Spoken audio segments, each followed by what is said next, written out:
Hello friends, welcome to automotive India. आज की जो हमारी वीडियो है बड़ी एक स्पेशल वीडियो होने वाली है। काफ़ी लोगों में आप लोगों ने शायद कभी सोचा भी नहीं होगा कि जैसे फ्लड्स आते हैं तो आप लोगों की काफ़ी लोग गाड़ियाँ डूब जाती हैं। फ्लड अफेक्टेड गाड़ियाँ होती हैं। फ्लड अफेक्टेड गाड़ियों का अगर पूरी गाड़ी आपकी ख़राब हो जाए तो इंश्योरेंस क्लेम मिल जाता है। उसके अलावा रिपेयर करा लेते हैं आप लोग। लेकिन ये सारा का सारा जो है ये कस्टमर्स की बात है। अब अगर ये चीज़ कंपनी में या फिर डीलर के पास होती है तो क्या होता है। देखिए, हम इंडिया के अंदर रहते हैं और आप सबको पता है कि कोई भी ऐसी स्टेट नहीं है जहाँ पे फ्लड्स ना आते हों। कोई भी एक स्टेट नहीं है। मैं खुद राजस्थान से हूँ तो आप अंडरस्टैंड कर सकते हैं कि सबसे ड्राइस्ट स्टेट के अंदर मैं रहता हूँ। अगर यहाँ पे फ्लड्स आते हैं और सारे पार्ट्स के अंदर, डेजर्ट एरियाज़ के अंदर तो बहुत ज़्यादा ख़राब आते हैं, तो सोचिए क्या होता होगा बाकी जगहों पर। अब हम एग्ज़ाम्पल लेते हैं नॉर्थ साउथ ईस्ट वेस्ट।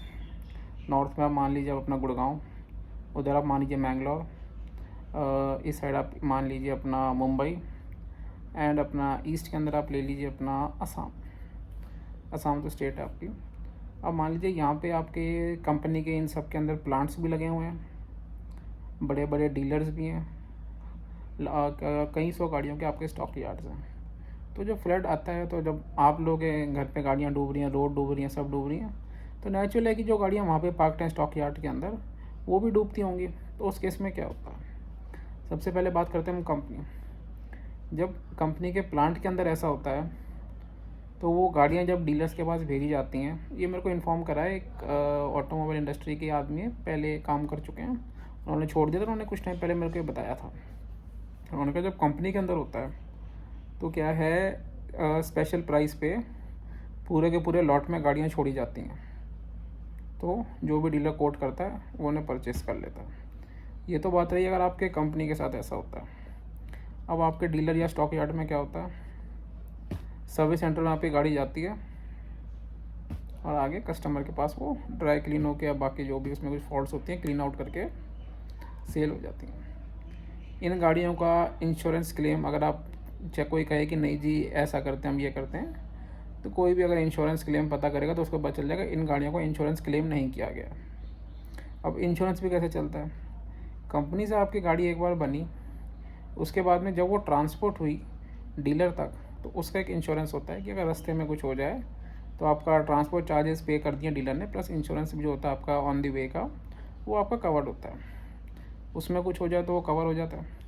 लेकिन एक बार आपके डीलर के पास गाड़ी आ गई तो जो भी रिस्पॉन्सिबिलिटी है वो आपके डीलर की रहती है।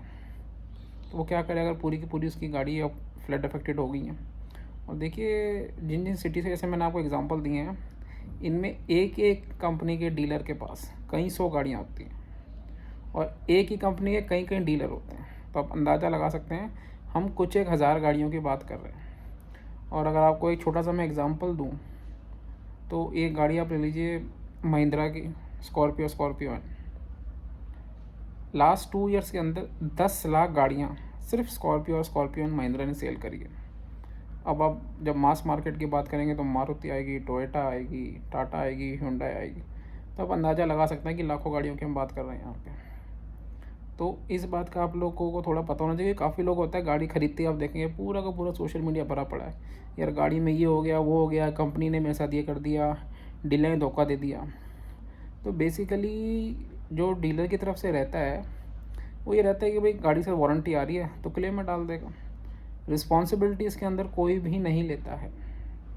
और अगर जिनको लगता है कि भाई ये बात में ज़्यादा सच नहीं है, तो नेचुरल बात है अगर ऐसी गाड़ियाँ गई हैं तो कंपनी बता देगी या तो हमने इंश्योरेंस क्लेम उठाया या फिर हमने स्क्रैप कराया। दोनों काम जितना मेरे को नॉलेज है नहीं हुए हैं।